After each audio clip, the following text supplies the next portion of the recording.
करूया सर्वांचे लाडके तरुणांचे लाडके या सर्वांचे आपण सर्वांनी त्यांचं आपण स्वागत करूया।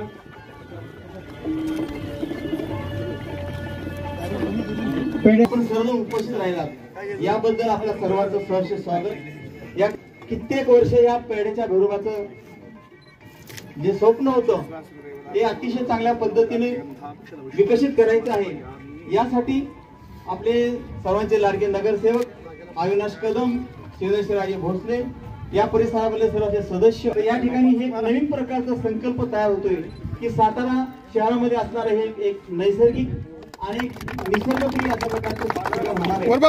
या ठिकाणी जो कार्यक्रम केला जातोय त्याची रचना केली जाते की सातारचा एक आदर्श एक चांगल्या प्रकारचा बाग बगीचासाठी जे बाबांनी जो प्रयत्न जवळजवळ 12 कोटीचा हा जो निधी उपलब्ध केला आणि त्या निधीमधून हा पहिला प्रथमतः हे भूमिपूजन होते। या भूमी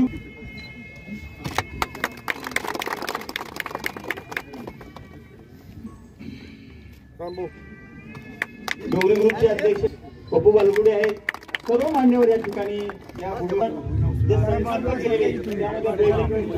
योगा हॉल आहे, ज्येष्ठ नागरिकांसाठी स्मारक करण्यात आलेले अशा विविध प्रकारचा हा प्रकल्प कार्य संपन्न होणार आहे। श्री निकम साहेब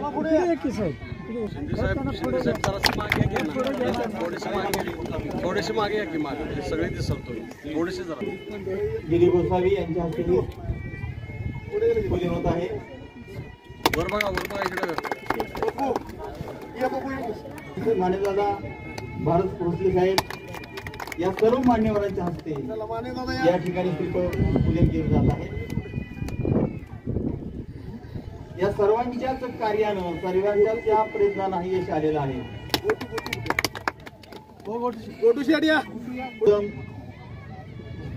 दिलीप कडम, साळुंखे या सर्वांच्या हस्ते या श्रीफळ पूजन होत आहे।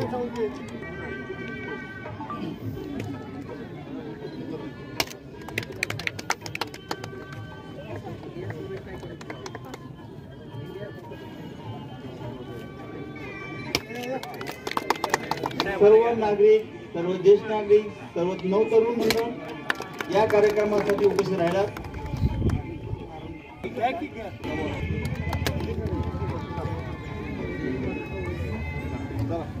प्रणव सावंत या ठिकाणी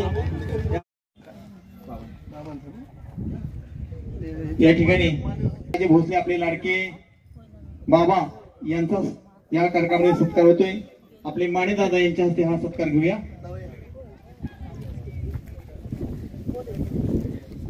अमोल मोहिते आपले सातारचे लाडके नगरसेवक नगराध्यक्ष यांच्या हस्ते यांचाही सत्कार करण्यात येतो आहे। श्री निकम साहेब यांनी अत्यंत सत्कार करून कार्य विनंती करतो।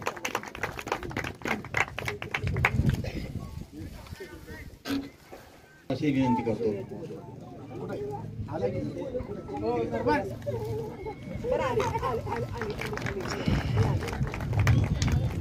जबाबदारी त्यांच्या पडलेली आहे आणि असेच प्रकारचे नेतृत्व करणारे कामगारही आपल्याला माणसे मिळत आहेत, हे आपलं मोठं भाग्य आहे।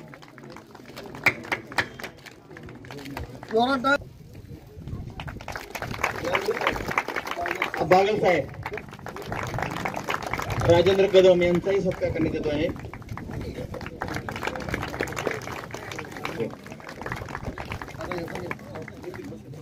लोकांचाही सत्कार करण्यात येतोय।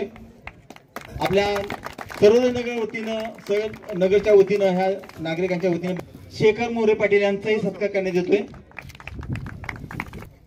त्याचप्रमाणे आपल्याला आवडते आपल्या समाधी माळाचे जे शिक्षक, त्याचप्रमाणे चिरंजीव निर्भय नितीन येवले वय वर्ष 10 जलतरण स्पर्धेमध्ये राष्ट्रीय स्पर्धेत देशात पासूनच हा मुलगा 4 वर्षाचा असताना हे पाण्यामध्ये सराव करत होता आणि एक चांगल्या प्रकारचं यश संपादन करत आहे।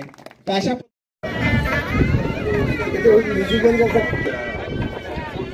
पेढ्याच्या भैरोबाचा जो भाग आहे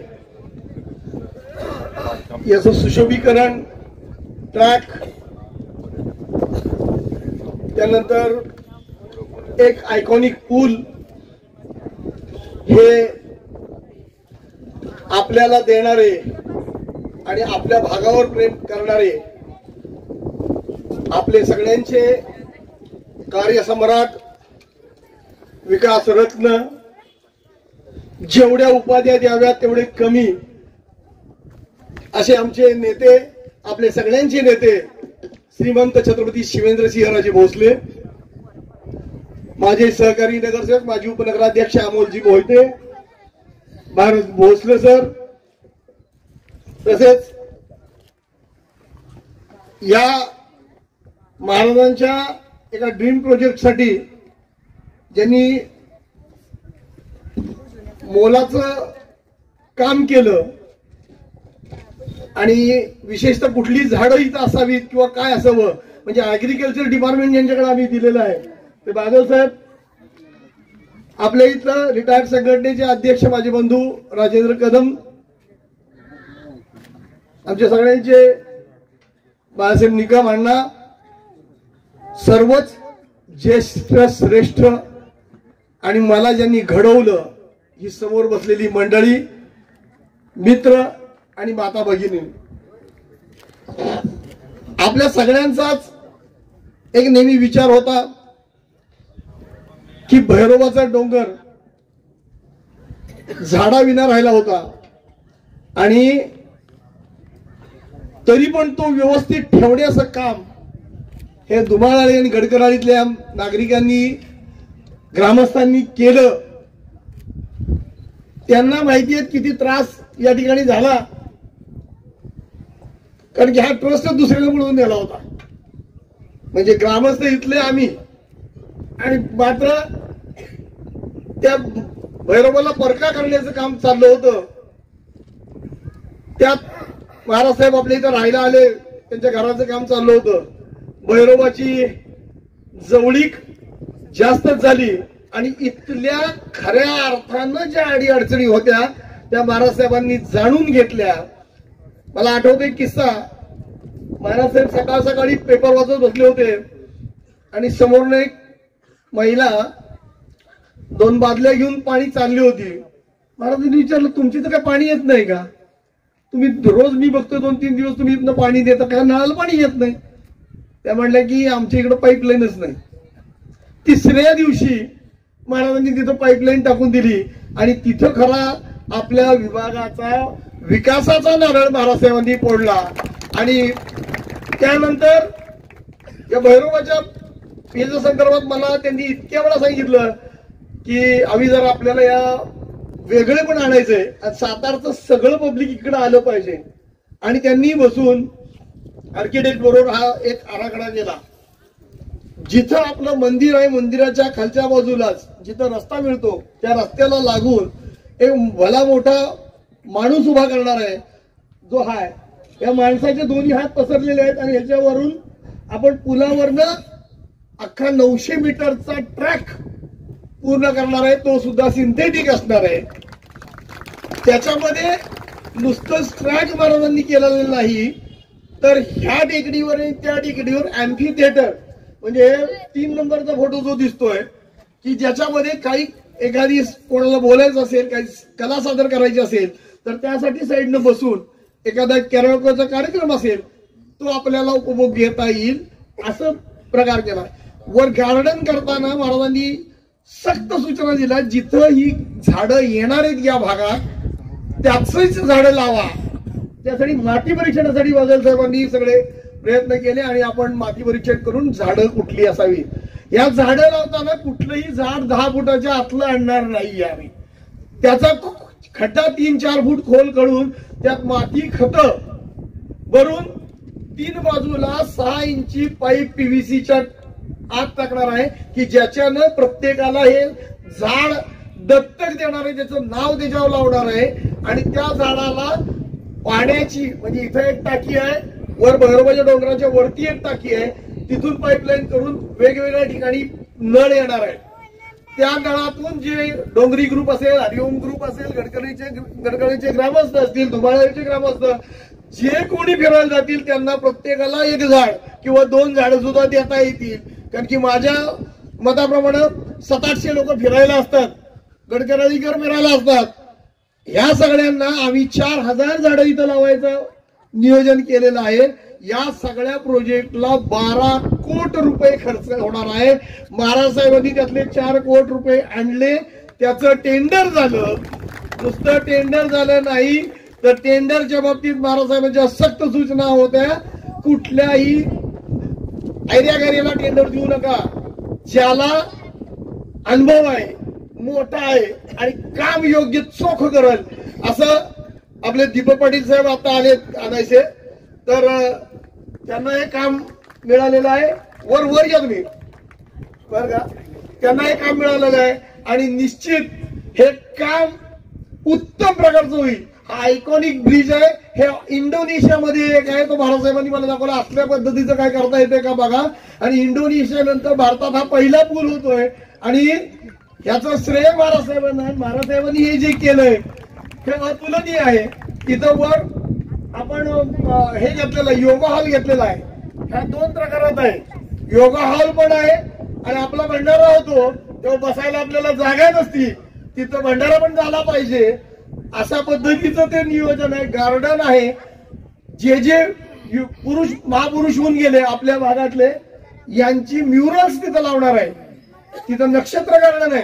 प्रत्येक झाडाचं राशीप्रमाणे काय आहे महत्व ते तिथं दिलं जाणार आहे. हा एक 11 एकराचा पीस हा सगळा डेव्हलप करणार आहे. याच्यावर इथं जो बंधारा आहे पाण्याचा, हा पाण्याचा बंधारा पुढच्या बाजूला घेऊन त्याची खोली वाढवून तो आरसीसी करून त्याच्या बाजूला मातीचा भराव करून त्याच्यावरनं आपल्याला असं सुद्धा जाता येईल. त्या पुढच्या आपल्या पायऱ्याच्या बाजूनं आपल्याला चालणाऱ्या मंडळींना काय करता येतंय का याच्यावर सुद्धा आमचा पुढच्या 9 कोटीच्या त्याच्यात विचार चालू आहे. अशा पद्धतीचं एक देखणं रूप सातारा नाही महाराष्ट्राला लाजवेल असं महाराजसाहेबांच्या प्रयत्नामुळे आपल्याला मिळतंय. हा झाला एक भाग. समाधीच्या माळावरची मंडळी आलेली आहेत, जिथं गुडघ्यावर चिखलात आपल्याला जावं लागत होतं. बरोबर आहे ना समाधीची माळ. हा आता तिथं मॉडेल कॉलनी झाली.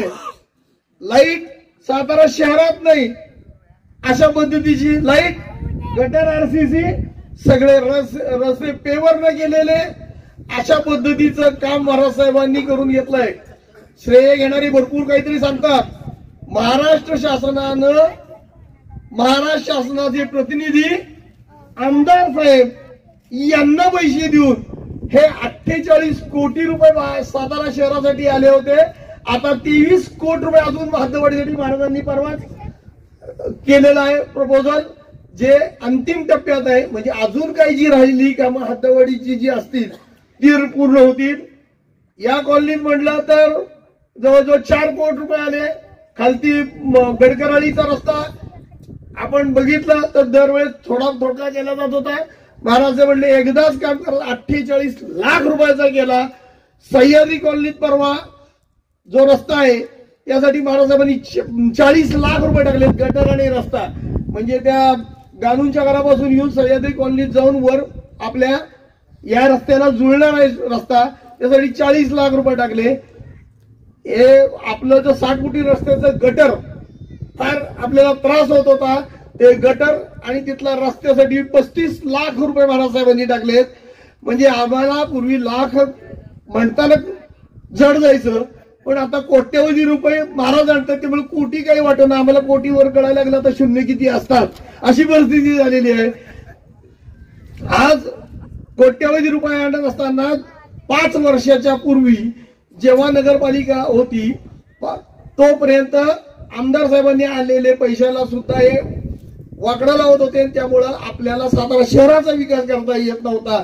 प्रशासकाला आणि महाराज साहेबांनी आतापर्यंत 400 कोटी रुपये सातारा शहरासाठी, म्हणजे कास पाणी पुरवठा योजना असेल, धरणाची उंची असेल, अशा हद्दवाढ असेल. आणि दरवेळेस आम्ही बघतो तर तुम्ही पेपरमध्ये बघत असाल, एक महिनाभर गेला की महाराज साहेबांनी 10 कोटी रुपये आणले, महाराज साहेबांनी 16 कोटी रुपये आणले. असे भरमसाठ पैसे सातारकरांसाठी त्यांनी आणून अतिशय चांगलं काम आणि दिलासा दिलाय. आपण सगळी मंडळी एवढी कामं आपण बघितली नव्हती, ग्रामपंचायत होती, जिरपी होती, आपल्याकडे एवढी कामं दिसली नाहीत. आणि त्यामुळं आज महाराजसाहेब आम्हाला घरपट्टी भरताना तुम्ही दिलेलं जीवदान हे सुद्धा महत्वाचं आहे. कारण की घरपट्टीचा सर्वे चालला होता, तो 30% वाढणार होता. आपली कमिटी म्हणजे निवडून आलेले उमेदवार नव्हते. आम्ही महाराजसाहेबांना सांगितलं की महाराजसाहेब अशाची परत येईल. महाराजसाहेबांनी मुख्यमंत्र्यांना पत्र दिलं की याच्यावर स्टे द्या, तो स्टे मिळाला. ताबडतोब आपली घरपट्टी जी आली होती त्यात संडास, बाथरूम, पॅसेज, जिना हे नगरपालिकेच्या चुकीतनं म्हणा किंवा या कर्मचारी जे होते आपले शाहूपुरीचे ग्रामपंचायत त्यांच्या खोडसाळपणामुळे म्हणा, तो आपल्याला टॅक्स लागला होता तो पण त्यांनी कमी केलाय. आता आपण बिलं भरतोय, पुढच्या बिलात आपल्याला मायनस बिलं येणार आहेत, ते सगळं कमी केलेलं आहे आणि मागचा इफेक्ट पण दिलेला आहे त्यात. म्हणजे असा द्रष्टा नेता असल्यानंतर कशी कामं होतात याचं मूर्तिमंत उदाहरण आहे. महाराजसाहेब आपला आशीर्वाद सातारच्या जनतेवर आहे आणि विशेष या भागातल्या नागरिकांवर तुमचा जो आशीर्वाद आम्हाला मिळालाय हा असाच राहू दे. आम्ही पण तुम्हाला शब्द देतो, महाराजसाहेब तुम्ही कुणालाही तिकीट द्या आणि कुणालाही काही करा, आम्हाला काही नाही. महाराज साहेबांचा फोटो दिसला तो उमेदवार आमचा, तुमच्या नगरविकास आघाडीचा उमेदवार आमचा आणि त्याला आम्ही भरभरून मताधिक्याने निवडून देऊ असा शब्द देतो. मी थांबतो. जय हिंद, जय महाराष्ट्र. पेड्याच्या भैरोबाच्या इथल्या उद्यानाचं भूमिपूजन सोहळा आज आपल्या सर्वांच्या उपस्थितीत इथं पार पडतोय.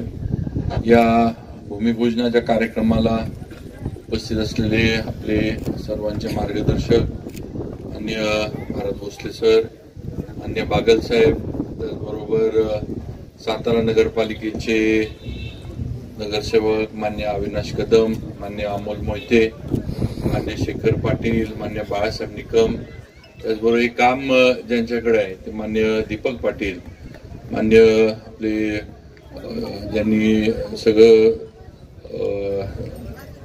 हे कार्यक्रमाचं ज्याला आपण हँडलिंग करायचं म्हणतो, जे आपले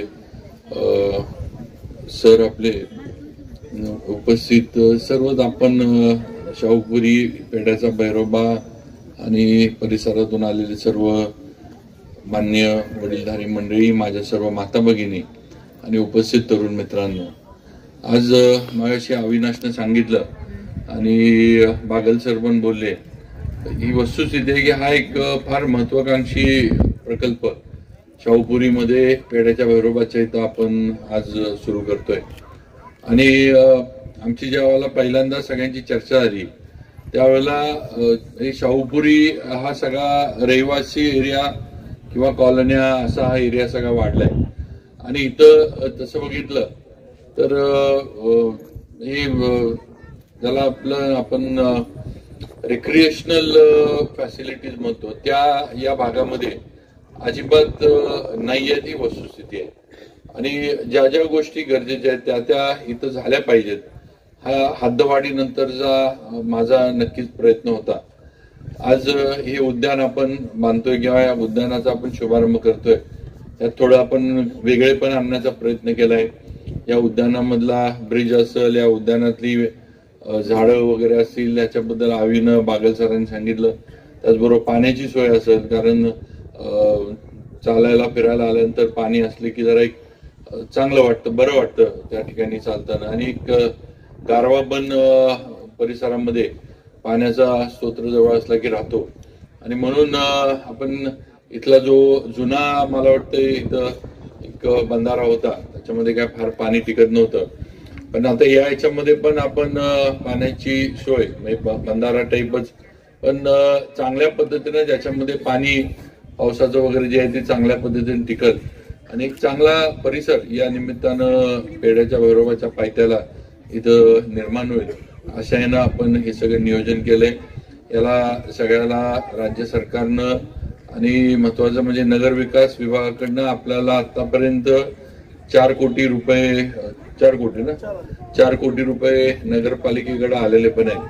आणि सर्वप्रथम तर हा जो निधी आहे म्हणजे ज्याचा उल्लेख बागल सरांनी केलाय की आपलं उद्यान असेल, खाली आपल्या रांगोळी कॉलनीतला स्विमिंग पूल असेल, खालचा पप्पूच्या इथं बालुगडेच्या इथं जो बॅडमिंटन हॉल चाललाय, रस्ते चाललेत, सगळ्याला जी आहे ती सगळी राज्य सरकारकडनं मदत निधीची कामं मंजूर करून द्यायची ही आज आपल्याला मोठ्या प्रमाणावर मिळाली आहे।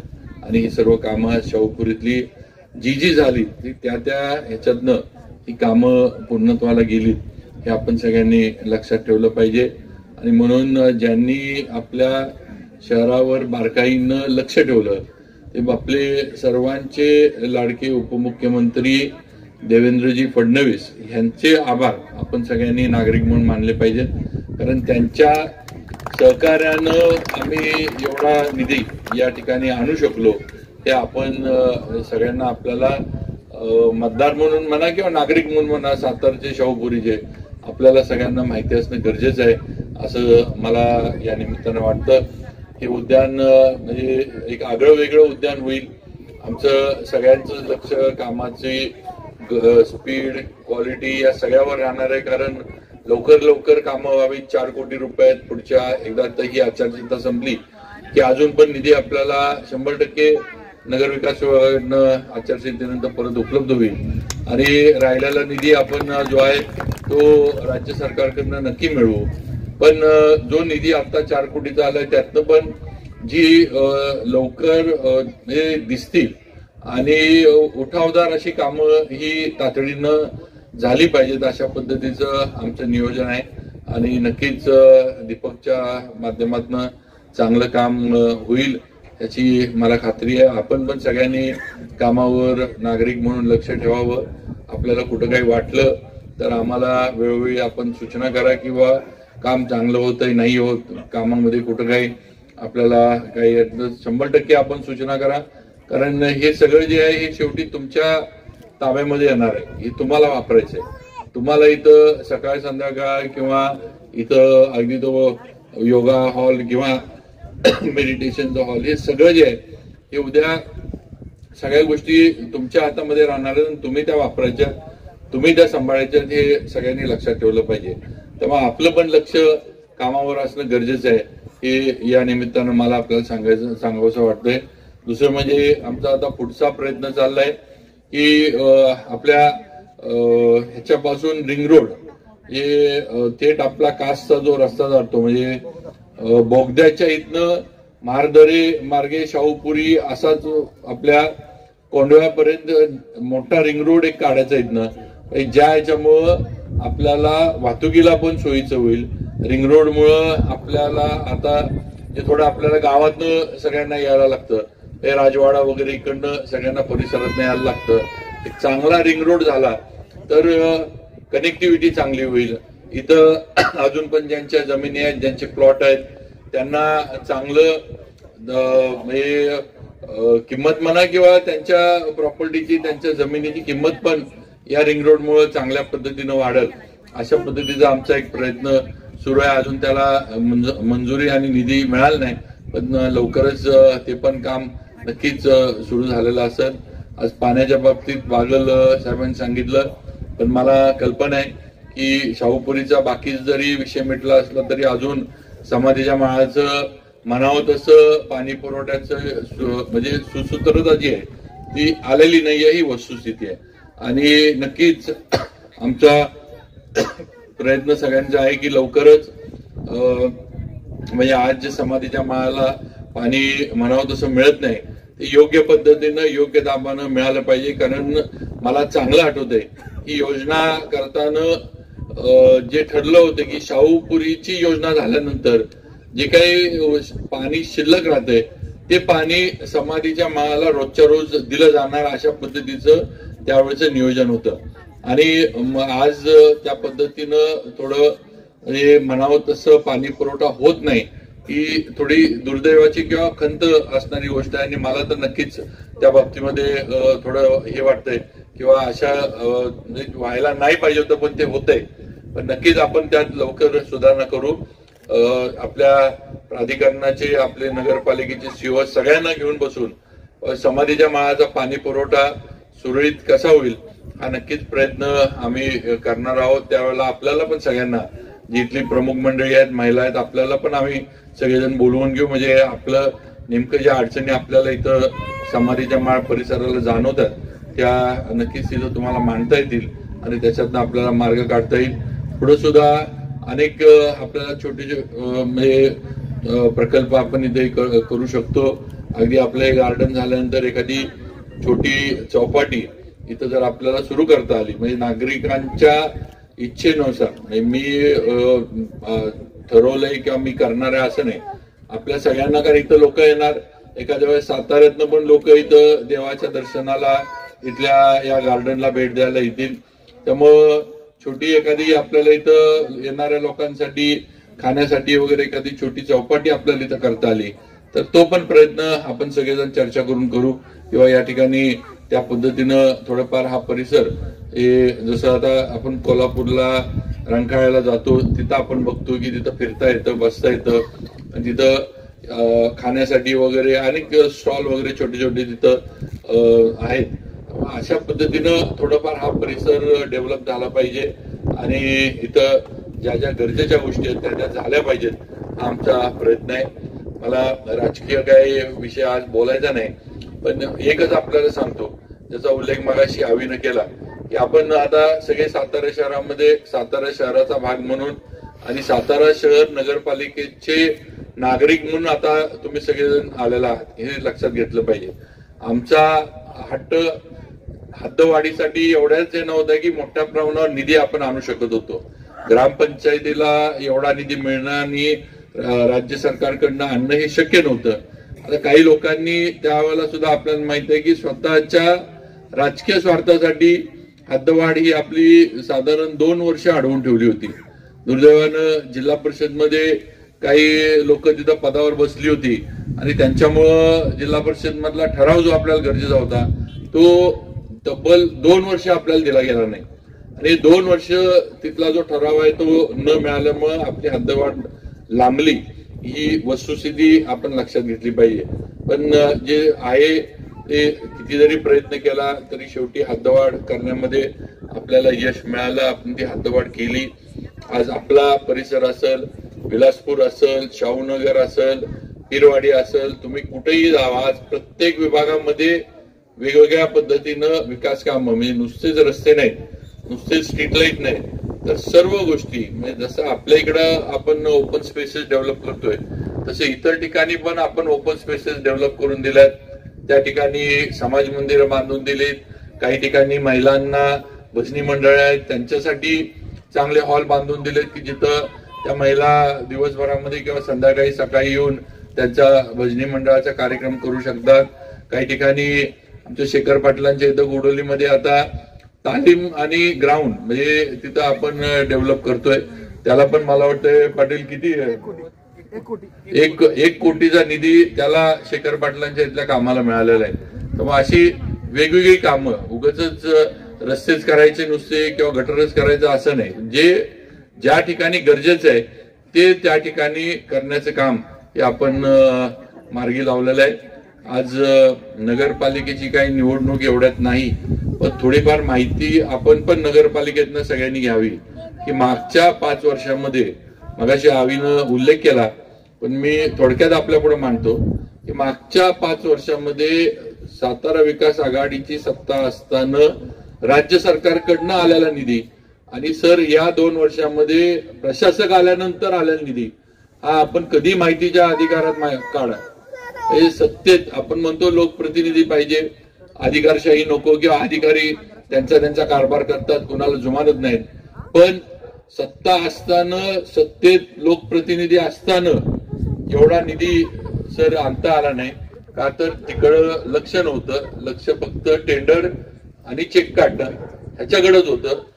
सीओ प्रशासक म्हणून बसले आणि सीओ प्रशासक म्हणून बसल्यानंतर किती निधी आला सातारला, मी नुसतं शाहूपुरी म्हणत नाही, माझं म्हणणं अख्ख्या सातारचं तुम्ही घ्या, किती निधी सीओ प्रशासक म्हणून आल्यानंतर आला याची आपण कधी तर माहितीच्या अधिकारामध्ये माहिती घ्या. आणि फार मोठी तफावत तुम्हाला बघायला मिळेल. निवडून दिलेले ज्या वेळेला होते त्यावेळीची परिस्थिती आणि प्रशासक आल्यानंतर परिस्थिती यात जमीन आसमानचा फरक आहे. का तर जे प्रस्ताव गरजेचे आहेत ते प्रस्तावच राज्य सरकारकडे पाठवले जात नव्हते. इथल्या इथं जे काही चालू होतं म्हणजे मी माझ्या तो ऑर्डरला टेंडर काढायचं, माझ्या तिथली घंटागाडी लावायची, त्याच्यात कमिशन खायचं, याच्यात एवढंच चालू होतं. ही वस्तुस्थिती आहे. मला याच्यावर जास्त आत्ता बोलायचं नाही. ज्यावेळेला निवडणुका लागतील त्यावेळेला आम्ही नक्कीच आकडेवारी सकट तुम्हाला परत एकदा हे सगळं दाखवून देऊ आणि सिद्ध करून दाखवू.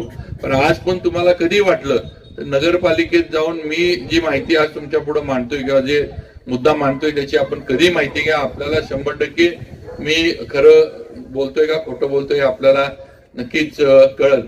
बाकी राहिला विषय एकच आहे. आता लोकसभेच्या निवडणुका यायला लागल्यात आणि माझी आपल्याला सगळ्यांना विनंती आहे की आज देशाचं नेतृत्व पंतप्रधान नरेंद्रजी मोदी हे अतिशय समर्थपणे, प्रभावीपणे आणि यशस्वीपणे करत आहेत. हे आपण सगळेजण बघतोय.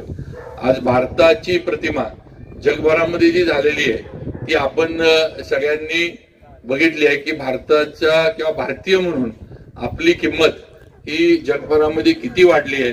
आपल्या पंतप्रधानांच्या कामामुळं आणि आपल्या देशाच्या प्रगतीमुळं हे आपण सगळ्यांनी लक्षात ठेवलं पाहिजे. राजकारणात टीका ही होतच असती. चांगली कामं केली तरी टीका होती, काम नाही केलं तरी टीका होती. पण या सगळ्यातनं नेमकं देशाची सत्ता किंवा देशाचं पुढचं जे काही 5 वर्ष आपली प्रगती असेल किंवा देशा इकॉनॉमी असू दे, काही असू दे, हे आपल्याला कुणाच्या हातामध्ये द्यायचं ह्याचा निर्णय आपल्याला घ्यायला लागणार आहे. आणि आज जर आपण बघितलं तर भारताचं नेतृत्व मोदी साहेबांशिवाय दुसरं कुणाकडं आपण देऊ शकत नाही. ही वस्तुस्थिती आपल्याला देशभरामध्ये बघायला मिळेल. आता येणाऱ्या लोकसभेमध्ये उमेदवार कोण काय हे मी पण तुम्हाला आज सांगू शकत नाही. पण एकच सांगतो की सगळ्यांनी ताकदीनं भारतीय जनता पार्टीच्या मागे उभं राहावा आणि भारतीय जनता पार्टीचा आणि नरेंद्र मोदींच्या विचाराचा जो उमेदवार असेल त्यालाच सगळ्यांनी मतदान करा. ही माझी अगदी नम्रपणाची आपल्याला सर्वांना विनंती आहे. कारण आपला खासदार हा मोदीजींच्या बरोबर बसलेला असला पाहिजे. कारण मोदीजींच्याच माध्यमातून आपलं सगळ्यांचं प्रगती म्हणा सगळंच अगदी राम मंदिरापासूनचा काल परवा आता तुमच्या काय ते म्हणजे एवढं हे मालदीवच्या उपपंतप्रधान त्यांना पण मोदीजींची माफी मागायला लागली. म्हणजे एवढं आज भारताचं वलय आणि भारताचं हे काय म्हणायचं वजन म्हणा किंवा भारताची ताकद आज एका सक्षम नेतृत्वामुळे जगभरामध्ये निर्माण झाली ही वस्तुस्थिती आहे. आणि म्हणून व्हॉट्सअपवर काय बातम्या येतात, फेसबुकला काय येतं हे सगळं त्याला आपल्याला माहित आहे खरं किती असतं खोटं किती असतं. मी पण घरामध्ये बसून काहीतरी बातमी करून व्हॉट्सअपवर फॉरवर्ड करू शकतो आणि शेवटी माझ्याबरोबर मी फॉरवर्ड केले की ती फॉरवर्ड करणारे अजून 100 जण असतात. तेव्हा त्या बातमीत खरं किती खोटं किती ह्याचा विचार आपण केला पाहिजे. त्यामुळे असल्या प्रचारावर न जाता आपल्याला जे दिसतंय आपण जे बघतोय आपली मुलं बाहेर शिकायला जातात.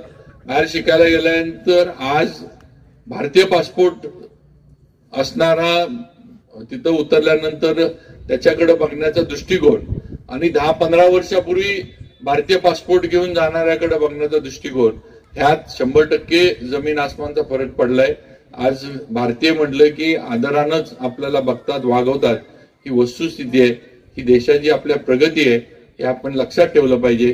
त्यामुळं येणारी लोकसभा ही भारतीय जनता पार्टी आणि राज्यामध्ये आपली जी महायुती आहे ह्याचा जो उमेदवार असेल त्याच्या मागे उभं राहून आपण काम केलं पाहिजे. आपलं जे बहुमत जे मतदान आहे ते आपल्या महायुतीच्याच उमेदवाराला मग भाजप असू दे किंवा उद्या समजा अजित पवार गटाला इथली जागा गेली तर त्यांचा असू दे उमेदवार कुणी असू दे आपल्याला त्यांच्या मागे राहायचंय. कारण ही सगळी जी काम आज आपण बघतोय जे आज आपल्याला निधी कोट्यावधीमध्ये जो आपल्याला विकास कामासाठी मिळतोय हा सगळा निधी जो आहे हा आपल्याला भारतीय जनता पार्टीचे आणि आपले नेते देवेंद्र फडणवीस यांचं सगळ्यांचं आपल्यावर लक्ष आहे. सातारावर लक्ष आहे. 25 कोटी रुपये साताऱ्यातील कॉन्क्रीट कॉन्क्रीटच्या रस्त्यांसाठी पहिल्यांदा कॉन्क्रीटचे रस्ते म्हणजे असे पण साधे नाहीत, जसं हायवेला कॉन्क्रीट करतात कॉन्क्रीटचा पेवर लावून, तशा पद्धतीनं पहिल्या टप्प्यामध्ये 25 कोटी रुपये सातारच्या रस्त्याच्या कॉन्क्रिटीकरणासाठी राज्य सरकारनं आपल्याला दिलेत. अजून त्याचे 2 टप्पे आहेत, अजून 2 टप्प्यामध्ये बाकीची कामं होणार आहेत. पण ही एवढा निधी आपल्याला सातारला कधी कोण देत नव्हतं, पण आज तिथं फडणवीस साहेब असल्यामुळे तेवढा निधी आपल्याला मिळतोय हे आपण सगळ्यांनी लक्षात ठेवलं पाहिजे. मग आपल्याला एवढं देतात, आपलं आता कासचं धरण झालं.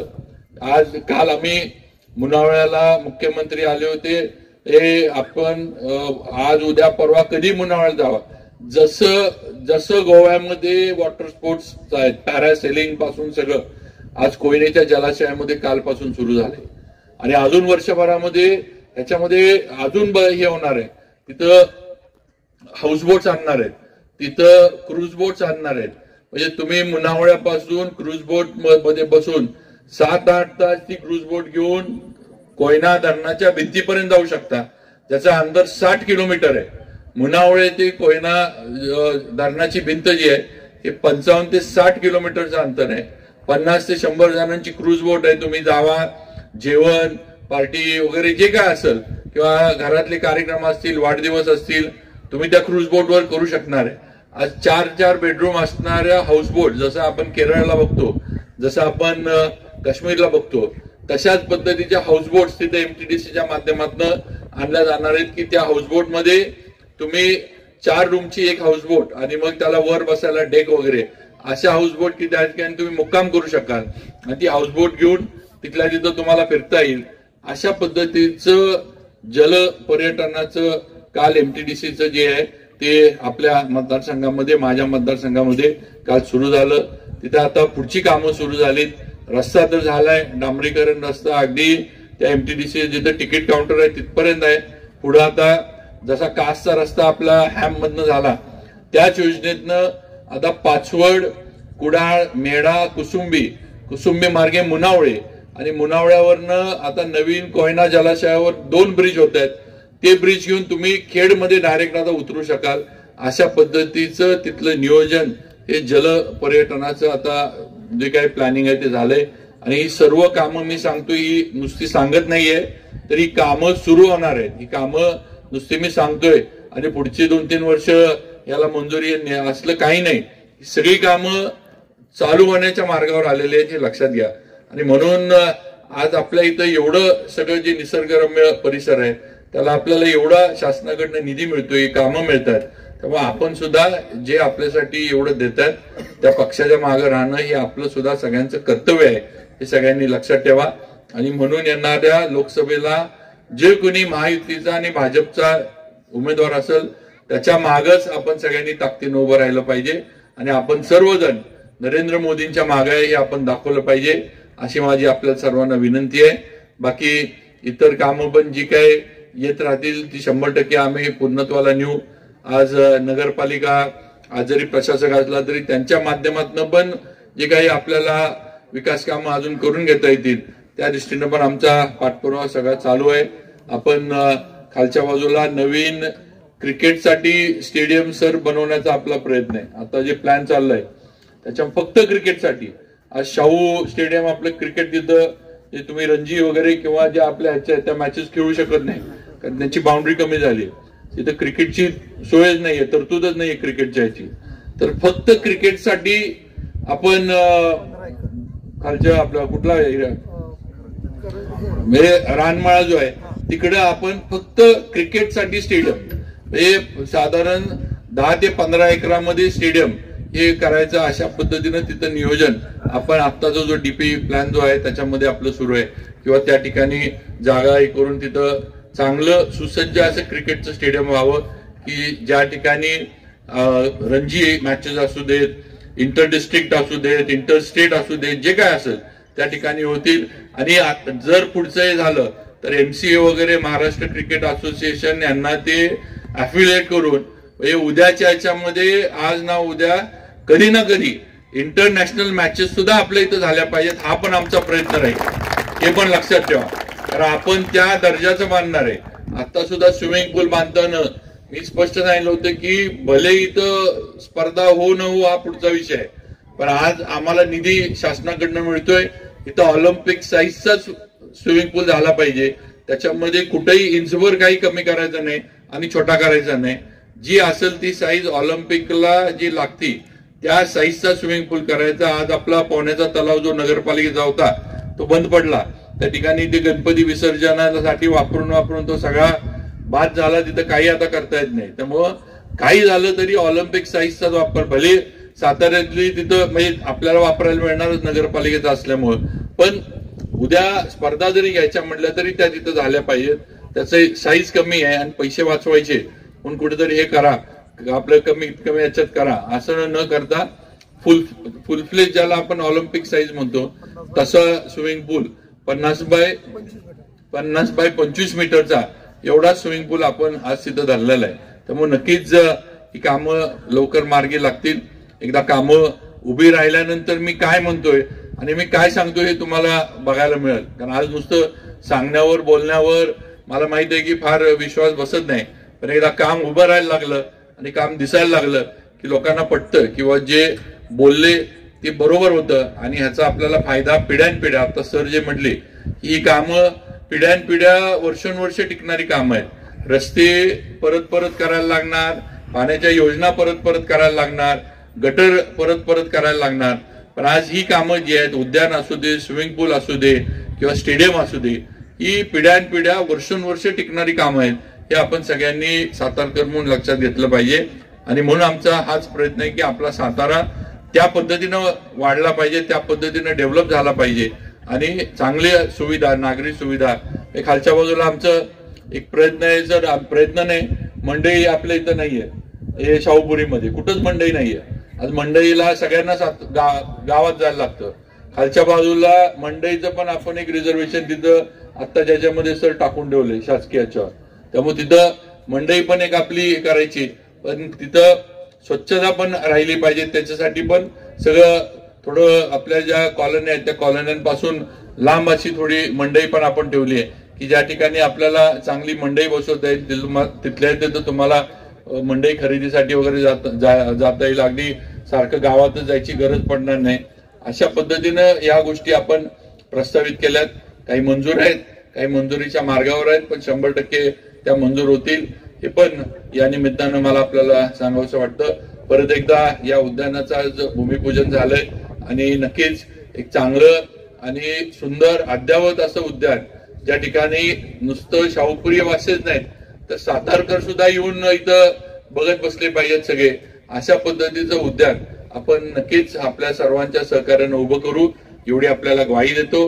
आपण सगळेजण आला, माझा सत्कार केला, त्याबद्दल सगळ्यांचे आभार मानतो. संयोजकांचे आभार मानतो. अविनाश असेल, भोसले सर असतील, आमचे बागलसाहेब असतील, बाळासाहेब निकम असतील, अविनाशचे बंधू असतील, सगळेजणी तेवढेच तोलामोलाचे जे आपण समोर बसलेले सर्व वडीलधारी, सर्व माझ्या माता भगिनी, सगळ्यांचे आभार मानतो आणि थांबतो. जय हिंद, जय महाराष्ट्र.